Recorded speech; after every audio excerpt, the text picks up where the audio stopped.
Hello everyone, TMMgamer here, bringing you some more Call of Duty Black Ops gameplay. Now today is the first in what I hope is going to be quite a long series of subscriber requests. Now today I'm bringing you some Kiparis Dual wield gameplay. Now I was originally pretty worried about having to use these weapons because I've given them a little whirl before and they are absolutely abysmal.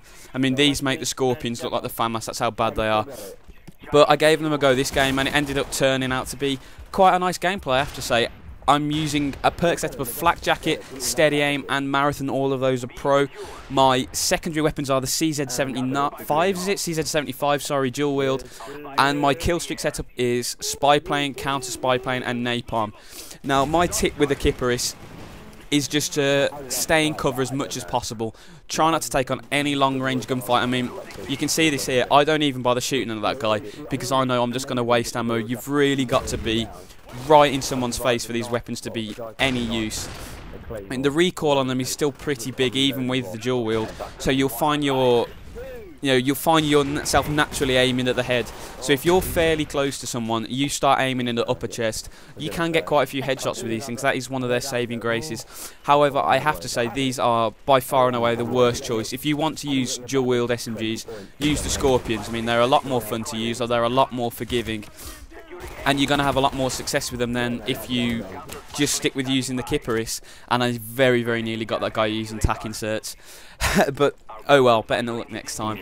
Now, my firing range tactics are pretty much just go for it, be gung-ho. You know, you can sit on top wood and slowly pick off kill streaks, but eventually people are going to find out you're there and they are going to get grenades on you.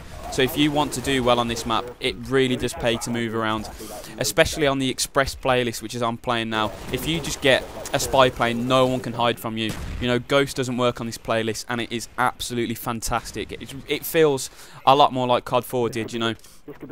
Very few people used the stealth perk in COD 4 because you had to sacrifice stopping power to do it. So a lot of people didn't really want to do that, and this is really knocked it back to that gun-on-gun action that COD 4 was.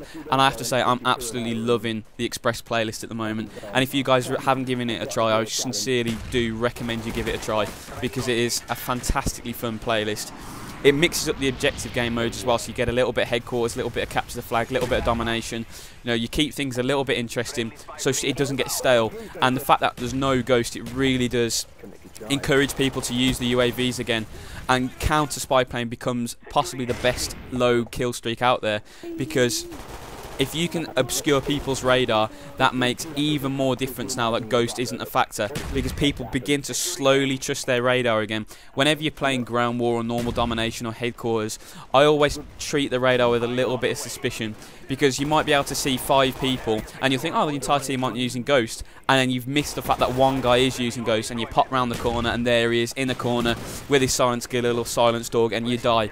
But with this new playlist, you really can trust your radar so much more, and it leads to, I think, much more interesting and fast-paced gameplay, because you can be a lot more aggressive. You don't have to be as cautious, because in the normal plays, when you expect a Ghost guy to be around every corner, you really have to be even more cautious than you would normally. But in this, if you've got a UAV up, you can be a lot more aggressive. It encourages a lot more aggressive play. And it's very interesting to play. And another interesting side effect of this is because people can no longer rely on their Ghost classes to hide them from UAV, a lot more people run Strellas. So that makes it even more interesting and much better tactical battle, because I can't tell you how frustrating it is when you're playing on your own or just with another friend and you're in a ground war lobby and the other 7 guys just refuse to get the Strela class out when the chopper gun is out, and they just feed the enemy kill after kill after kill after kill. And it really doesn't happen that much on Express, because as soon as they hear that they've got a UAV up or whatever, they just whack out their Strellas and go to town on it. It's a little bit frustrating when you get the high kill streaks, but I'd much rather my team shoot the enemy kill streaks down than me get that extra 5 kills with my chopper gunner, to be honest. And as you can see here, I'm doing pretty nicely. You know, the Kiparis, I really don't recommend using them. I mean, the only reason I'm using them is because several people requested me to do it. And oh, what's going to happen here? Oh! Triple flag defend. Well, they just captured it, but I thought that was a pretty good effort, and that is a fantastic nade spot if you're playing firing range. But anyway, like I said, the Kiparis really are bad choices. I just would not recommend using them at all. They have a very, very small magazine and a high rate of fire, so you can chew through your ammunition very, very quickly with these weapons. I mean, dual wield are a slightly better choice than the single one, because the single Kiparis really does lack the stopping power of, say, an MP5 or an AK-74U. So if you want to use a single SMG, I recommend using the MP5 or even the PM63, because that thing has quite a lot of stopping power, and I'm going to try and bring you a gameplay with that, because I think that's one of the least appreciated SMGs out there. But in my opinion anyway, it's one of the best ones, and I'm going to try and bring you a gameplay with that just to show how good it was. But anyway, back to some firing range tips. Like I've been saying before, it really is about moving around on this map. There's a lot of cover for you to get behind, and you can really do a sandy ravage on this map if you just got a little bit of tactical nous about you. Use your stuns and flashes well, a little bit better than I did there, and you're going to have a lot of success on this map, especially in the Express playlist, where the UAV really, really does become a very, very important perk again. Anyway, just a little bit on what kill streaks I'm using. I'm using very, very low kill streaks here because it's quite an unusual gun choice, and a gun choice that won't really stand up to too many other weapons in the game. But I actually recommend using low kill streaks quite a lot. Now, a lot of people like to run the 8, 9, 11 kill streaks, or just very, very high-end kill streaks, and go for those massive gameplays. But if you're looking to be consistent, the smaller kill streaks really can do you a whole world of good. I mean, especially Napalm. For 4 kills with Hardline, Napalm is, in my opinion, the best kill streak in the game. Because if you play Ground War or Domination or any game where the spawns are slightly more predictable than usual, you can really get a host of kills with Napalm in a single game. No, this isn't the best game to illustrate that. I don't really have a fantastic game with my Napalm this time round, but there's some games when I go like 60 kills and 4 deaths, and a good 20 of my kills are Napalm kills. So I really do recommend you use Napalm, especially on the slightly smaller maps. And on firing range, Napalm really does come into its own, because you can use the Napalm to control spawns, to get people spawning in slightly more open areas, and it's really, really a very, very good kill streak to use.